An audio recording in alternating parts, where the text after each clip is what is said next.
কিয়ামতের ওই কঠিন ময়দানে 7 শ্রেণীর ব্যক্তিকে রব্বুল আলামিন তার আরশের নিচে ছায়া দিবেন।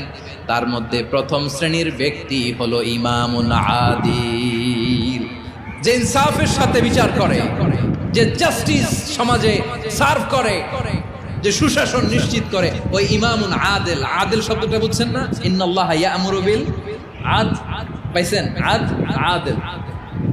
7 শ্রেণীর ব্যক্তিকে আল্লাহ তাআলা সুশীতল আরশের নিচে ছায়া দিবেন, যেদিন তার দেয়া ছায়া ছাড়া কোনো ছায়া থাকবে না। এর প্রথম হচ্ছে ইমামুন আদিল, ন্যায়পরায়ণ শাসক। চিল্লায় বলেন সুবহানাল্লাহ।